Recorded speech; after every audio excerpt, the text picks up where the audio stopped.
Europe 1. On en vient avec vous à présent, Hélène Joie, un sujet qui agite le microcosme, mais qui est plus intéressant que cela. Évidemment, Emmanuel Macron a choisi un journaliste pour devenir porte-parole de la présidence. Des personnalités politiques deviennent chroniqueurs télé ou radio, un chassé-croisé qui a vivement relancé le débat sur la porosité entre ces deux mondes. Alors d'abord, connaissez-vous le point commun entre Marat, Jaurès, Blum et Clémenceau? Ils ont écrit dans des journaux. Tous journalistes, effectivement, avant d'embrasser une carrière politique. Alors d'accord, c'était une autre époque et n'étaient pas conseillés comme, mais vrais acteurs politiques. Plus près de nous, ailleurs, en Allemagne, c'est un ex-présentateur d'un grand journal télé, Stefan Sebert, qui depuis 2010 est venu apporter son sérieux et sa popularité au gouvernement d'Angela Merkel comme porte-parole.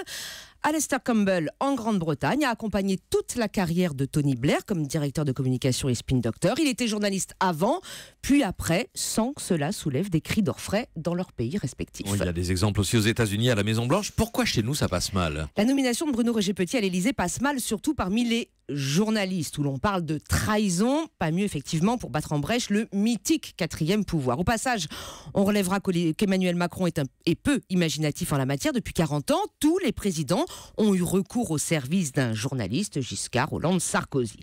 L'arrivée concomitante de politiques sur les plateaux télé et radio comme chroniqueurs est dénoncée par leurs pairs comme entretenant la confusion. Alors désastre, confusion, trahison, pourquoi ces grands mots entendus depuis hier? Parce que cela intervient au moment où ces deux professions, même si politique n'en est pas une, subissent un même discrédit dans l'opinion publique. Régulièrement, des baromètres les placent en queue de peloton des métiers populaires, juste avant les huissiers de justice et les prostituées. Cela intervient à un moment où l'endogamie culturelle et sociale de ces deux mondes est pointée du doigt. Issus du même milieu, ils font les mêmes écoles, déjeunent ensemble, et plus si affinité. Cette endogamie est une réalité sociale critiquable, évidemment, et qui sans doute n'est pas pour rien dans la crise actuelle de la presse, mais elle n'est pas limitée à ce seul milieu. Enfin, ces réactions indignées s'expliquent sans doute par la pratique du journalisme politique en France. Différente, c'est vrai, de celle des pays anglo-saxons. Elle est soupçonnée de connivence et de collusion avec les milieux politiques et économiques, mais là, il faudrait plus d'un édito pour l'expliquer, voire la défendre. Bon, alors il n'y a pas de sujet? Si, bien sûr qu'il y a un sujet. Quand un de nos confrères franchit le Rubicon, ça jette un trouble sur sa probité personnelle. À quel moment a-t-il cessé d'être journaliste pour devenir supporter officieux puis officiel, qui rejaillit sur notre probité collective? Chaque journaliste est-il un crypto-politique? Cela nourrit le procès facile du fameux système fait d'élites qui vivent dans l'entre-soi. Alors pour tenter de défendre ceux qui passent la frontière, on avancera quand même l'éthique personnelle de chacun et puis accessoirement le droit de changer de vie. Hélène Jouan, Vincent Hervouette. Collaborer avec les politiques, coucher avec le pouvoir, ça mérite pas d'être tendu, mais je comprends bien que ça mine la confiance des lecteurs et des électeurs.